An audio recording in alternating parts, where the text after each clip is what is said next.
Una psicóloga en la radio, un espacio que te brindará recursos para mejorar tu vida. ¿Te duele recordar a tu ex? Hablaremos del miedo al cambio. ¿Sientes que ya no disfrutas las cosas que antes disfrutabas? Comportamiento disfuncional, desadaptativo, trastornos mentales. Una psicóloga en la radio.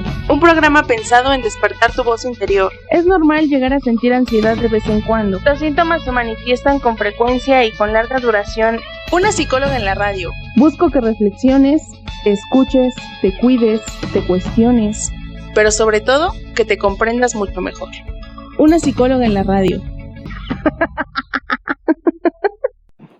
Bienvenidas y bienvenidos a este programa Una psicóloga en la radio. Yo soy la psicóloga Erika García y este es un espacio que te brindará recursos para mejorar tu vida a través de actividades, introspección, sugerencias y herramientas. El día de hoy, 12 de abril de 2021, hablaremos del duelo. El duelo es la pérdida de la relación, la pérdida del contacto con el otro, que rompe el contacto con uno mismo.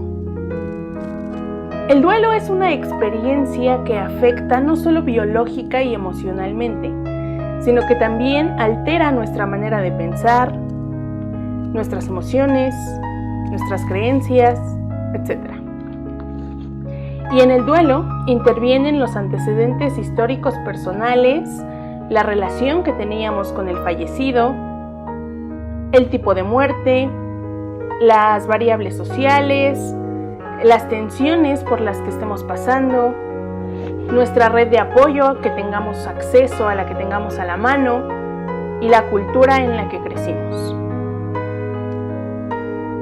Algunas personas presentan síntomas característicos de un episodio depresivo, que incluyen sentimientos de tristeza, insomnio, falta de apetito y pérdida de peso.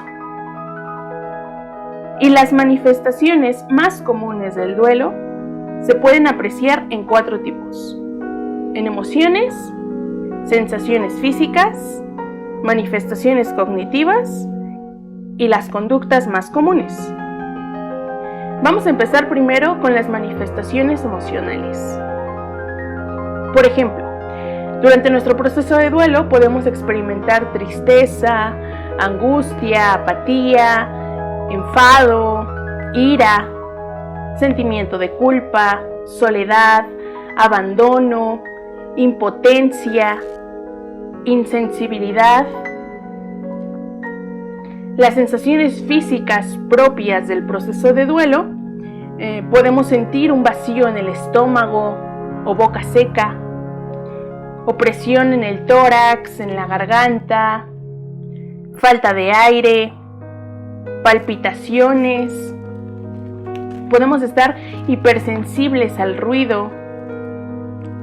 Podemos sentir que nos despersonalizamos, o sea, tenemos la sensación de que nos observamos a nosotros mismos fuera de nuestro cuerpo.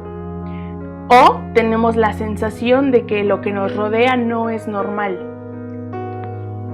También podemos presentar falta de energía o debilidad. Las manifestaciones cognitivas más comunes en el proceso de duelo son alteraciones del sueño, en la alimentación, estamos distraídos, tendemos a aislarnos de las personas, llorar o suspirar, llevar o atesorar objetos de la persona fallecida, visitar lugares que frecuentaba el fallecido, llamar y o hablar del difunto o con él. Podemos estar más activos o menos activos. Y por último, evitar recordar al fallecido. El doliente, en medida de lo posible, elige ignorar o centrarse en uno u otros aspectos de la pérdida. Por ejemplo, llorar por la muerte, extrañar a la persona fallecida, ver su fotografía todo el tiempo. O hay personas que eligen adaptarse al cambio en su vida después de la pérdida. Retoman sus actividades, adoptan nuevos hábitos, nuevos roles intentan cosas nuevas. Cada proceso es distinto. Cuando la persona acepte las reacciones y los síntomas que son normales en el proceso de duelo, podrá expresar adecuadamente su cariño a los demás. Va a poder lograr una revisión constructiva de sus objetivos, sus planes, sus metas y va a actuar para conseguirlos. En cambio, un doliente que se la pasa evitando lo que siente, gastará energía pensando constantemente en las causas o consecuencias de la muerte y se enfocará en intentar disminuir y controlar los síntomas del duelo, lo que va a generar evitación y aplanamiento emocional, que a su vez va a producir un duelo complicado. Existen varios factores que se asocian con el duelo, entre ellos la causa de la muerte, en la que los expertos la dividen en muertes violentas y no violentas. En las muertes violentas se encuentran las que resultan de accidentes, de suicidio y homicidio. Las muertes violentas son repentinas y tienen mayor probabilidad de provocar complicaciones en el duelo porque los familiares y las personas cercanas de la víctima tienen pensamientos de remordimiento, de venganza, tienen miedo y ansiedad relacionada con la muerte violenta. Varios estudios han demostrado que hay mayor intensidad en el duelo de una muerte violenta. Y los autores refieren que el homicidio es la causa de muerte más perturbadora, seguida por el suicidio. La cultura también va a influir en nuestra manera de ver a la muerte y por lo tanto de cómo lidiamos con ella. La duración y la expresión del duelo va a variar entre distintas religiones y grupos culturales. Cada religión tiene su propio ritual de despedida o su propia manera de lidiar con la muerte. La gran mayoría involucra creencias espirituales, rituales, expectativas o etiquetas. Y durante el proceso de duelo, el llanto, el miedo y el enojo son tan comunes en cualquier religión que se consideran casi universales. Y en la mayoría de las culturas se acostumbran este tipo de expresiones emocionales a través de los ritos funerarios. Por eso no se nos hace extraño que cuando están velando a una persona, en el caso de la religión católica, pues las personas puedan ahí expresar su llanto, su enojo, su tristeza, porque es un espacio creado precisamente para eso. Y aunque socialmente existen estigmatizaciones que algunos dolientes pueden experimentar y que puede complicar su proceso de duelo. Por ejemplo, que los seres queridos eviten hablar del fallecido, o cuando a los dolientes rara vez se les pregunta cómo se sienten, o solo se les pregunta de una manera superficial. O estos consejos que no ayudan en nada, como ya es hora de que sigas adelante. ¿Por qué sigues llorando si ya pasó mucho tiempo? Esos comentarios o esos consejos no le ayudan al doliente. Al contrario, limitan su expresión emocional. Aunque también se puede dar que el doliente haga una autoestigmatización, que es cuando asume que los otros lo están juzgando y perciben sus acciones como juicios negativos. O incluso tienen comportamientos intencionales para intentar alejar a las personas. El duelo complicado se define como una forma de duelo caracterizada por un persistente e intenso anhelo por la persona fallecida. Por ejemplo, ansiedad respecto a la separación, pensamientos e imágenes intrusivas, aplanamiento emocional, que es cuando no se está ni feliz ni triste, simplemente no puedes sentir nada. Enojo o culpa relativa a la pérdida, sensación de vacío, etc. Al mismo tiempo, las personas en duelo complicado evitan a otras personas, así como los lugares asociados a la pérdida, por la ansiedad que les provocan los recuerdos. También tienden a estar en una cuerda floja entre la preocupación y la evitación, lo que complica que puedan relacionarse con los demás y va a generar que tengan una dificultad para involucrarse en actividades que quizá antes disfrutaban. Después de un duelo, es frecuente que las personas eviten aceptar ciertas emociones, como la ansiedad o la tristeza, porque creen que al dejarse sentir o al tener pensamientos o recuerdos relacionados con el fallecido, perderán el control o se volverán locos. Del mismo modo, para evitar la realidad de la pérdida, los dolientes mantienen una fuerte conexión con la persona que falleció, por lo que constantemente hablan del fallecido o lo que harían si estuviera vivo. Guardan objetos relacionados con él o intentan tener conversaciones con él. Esto con la finalidad de continuar con esa conexión que tenían antes de su muerte y evitar la ansiedad que puede generar el recordar que esa persona falleció. El pensar constantemente sobre las razones o circunstancias en que ocurrió la muerte es otra estrategia muy utilizada que tiene varias funciones de evitación, entre las que se pueden incluir intentar comprender una muerte inesperada, enfocarse en el enojo hacia el fallecido para evitar sentimientos de culpa, o preocupación por dejar de pensar en el fallecido, ya que esto indica una falta de respeto hacia él o de amor hacia la persona. Y podría provocar que se nos olvide esa persona, lo cual es falso.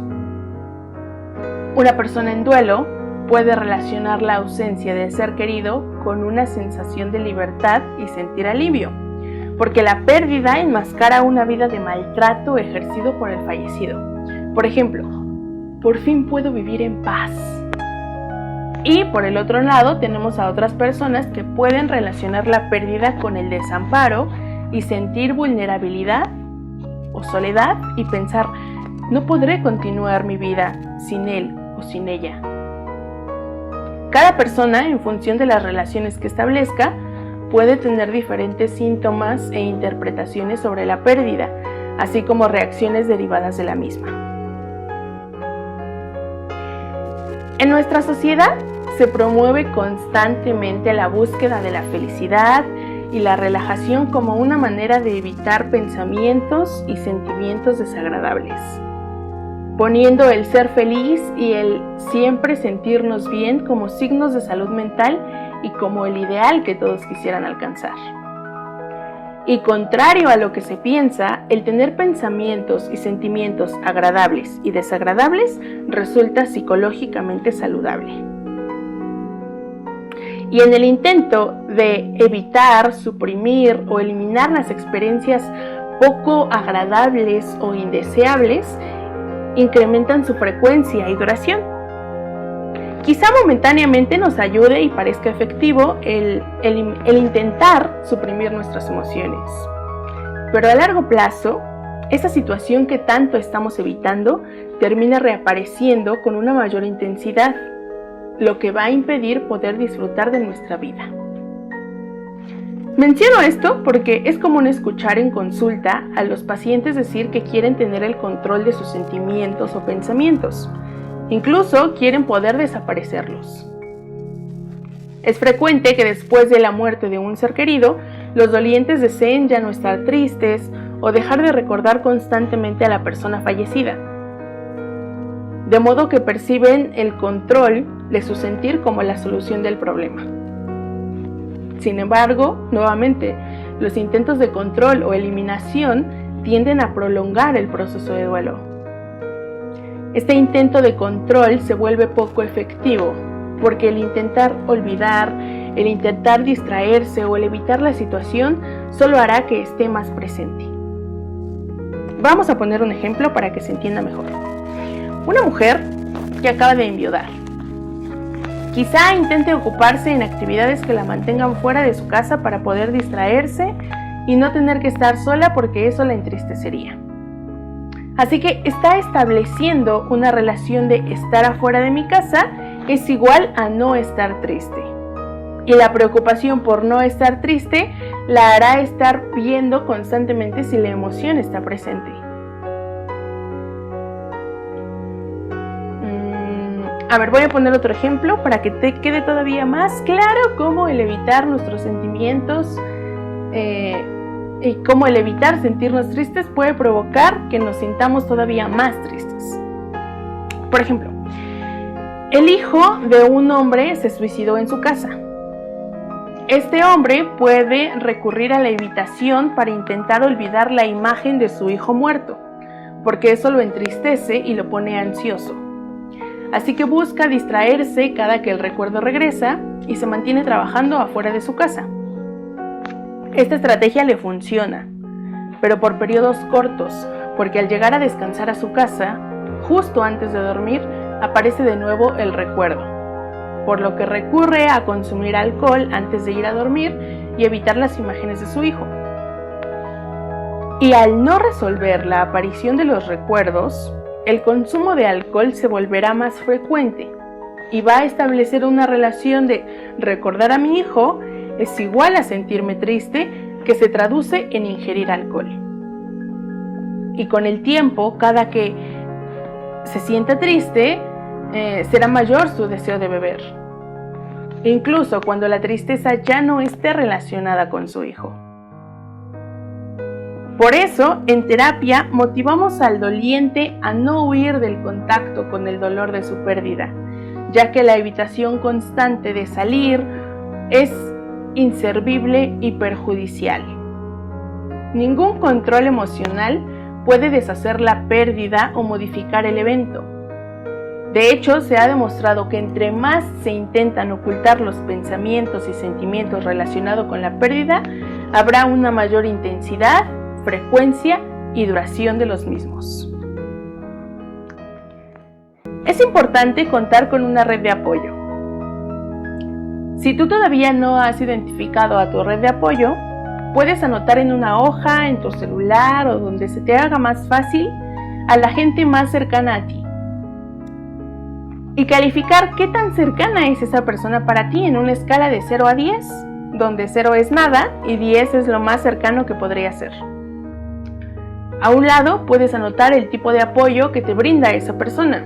Por ejemplo, apoyo emocional, apoyo económico, apoyo laboral, apoyo espiritual, etc.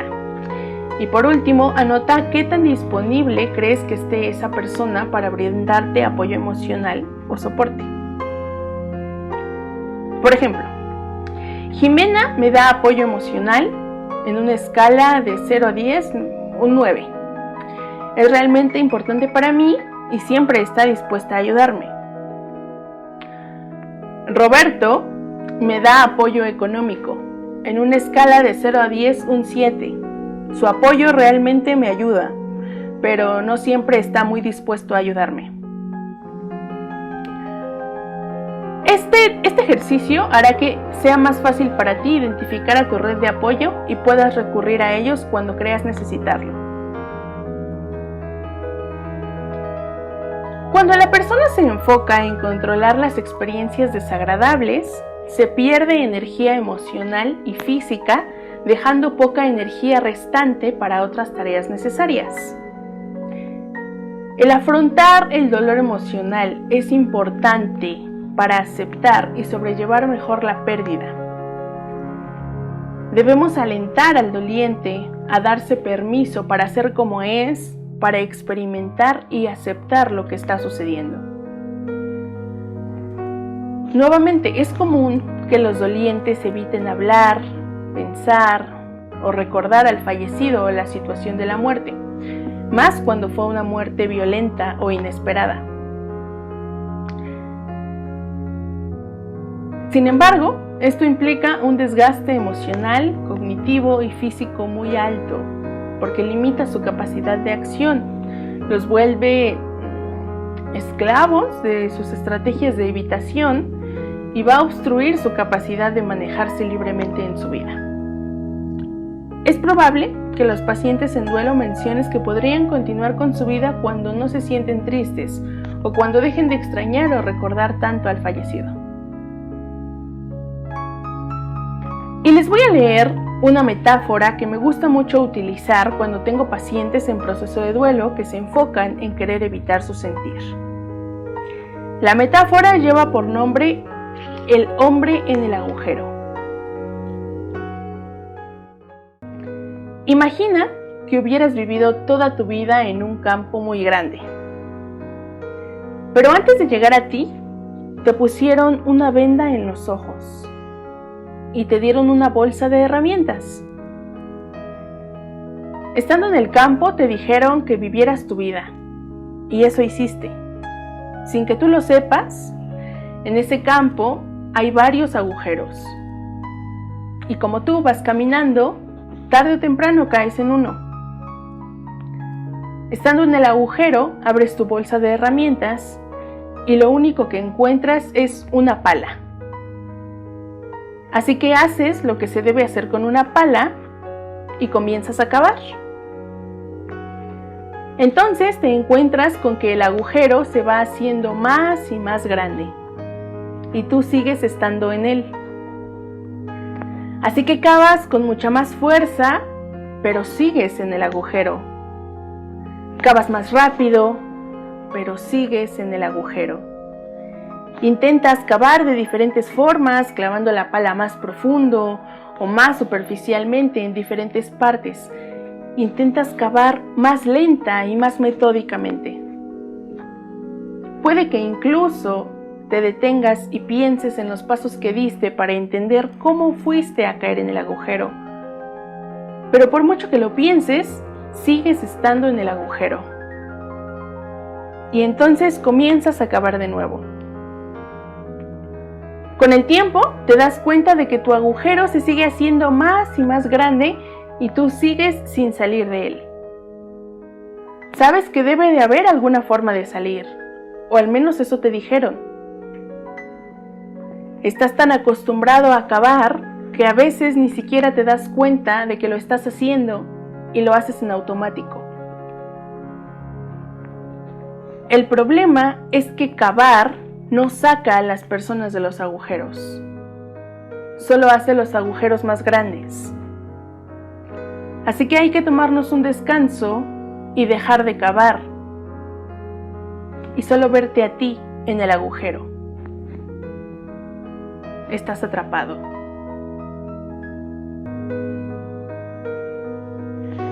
No es agradable darnos cuenta de que estamos atrapados en un agujero, pero detenernos un momento y voltear a ver las dimensiones del agujero que cavamos, detenernos a observar el tiempo que llevamos ahí y lo desgastante que ha sido hasta ahora,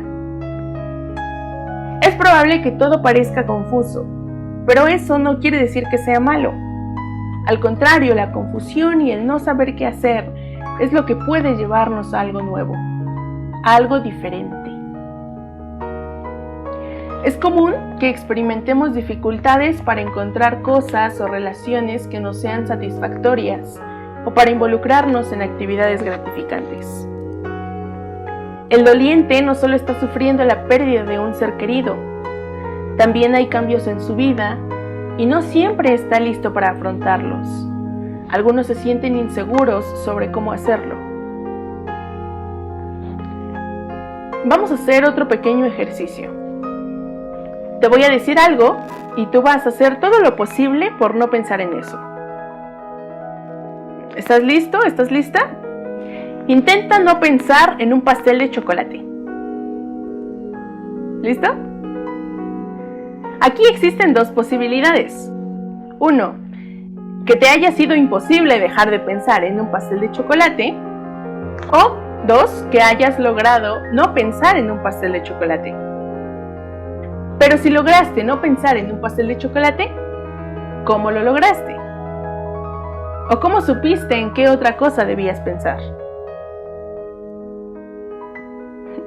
¿Notas lo inútil que resultan los esfuerzos para no pensar o sentir algo? Algo muy similar sucede con los esfuerzos que hacemos para no pensar en algo que nos resulta doloroso, triste o desagradable. Aunque parezca que puede funcionar, al final los pensamientos siempre regresan. Al final terminaste pensando en un pastel de chocolate. Así es como trabaja nuestra mente. Lo que tratamos de evitar es lo que más recordamos. Las personas estamos acostumbradas a querer sentirnos bien inmediatamente. Queremos ser y sentirnos felices pronto, y entre menos nos cueste algo, mejor. Este tipo de expectativas que vamos teniendo afectan nuestro estado, porque al no conseguir las cosas rápido, nos sentimos mal, nos deprimimos más y aumenta nuestra desesperanza. Para los cuidadores primarios, también es importante que salgan, que se despejen, que se den un espacio para distraerse, porque también están atravesando por un cansancio físico y emocional. Los cuidadores primarios son importantes para el doliente, pero si el cuidador primario no está bien, no va a poder cuidar adecuadamente de un doliente. Así que si tú eres un cuidador, no te descuides ni centres toda tu atención en la persona en duelo. Tú también eres importante y también necesitas un espacio y un descanso. Si estás atravesando por un proceso de duelo, si tú conoces a alguien que está atravesando por un proceso de duelo, te recomiendo que te dejes sentir y que la dejes o lo dejes sentir. Permítete expresar lo que sientes. Permítete vivir tu duelo. ¿Es doloroso? Sí. Pero entre menos te permitas sentir, más largo se va a hacer el proceso de duelo. Tienes una red de apoyo. Con este ejercicio que te di, puedes identificarlos más fácil. Puede que te sientas solo, sola, triste, desamparado. Pero hay personas que te quieren y que se preocupan por ti y por tu bienestar. Si sientes que las cosas no mejoran, busca ayuda profesional. Gracias por sintonizar Una Psicóloga en la Radio. Yo soy la psicóloga Erika García. Recuerda sintonizar el programa todos los lunes de 10 a 11 de la mañana por Happy People Radio. O puedes escuchar la repetición de este y programas anteriores en mi canal de YouTube. En Facebook, Twitter, Instagram y YouTube me encuentras como Psic Erika García o Una Psicóloga en la Radio. Si quieres que hable de algún tema en específico, contáctame por mis redes sociales. Yo te espero aquí la próxima semana de 10 a 11 de la mañana. Gracias.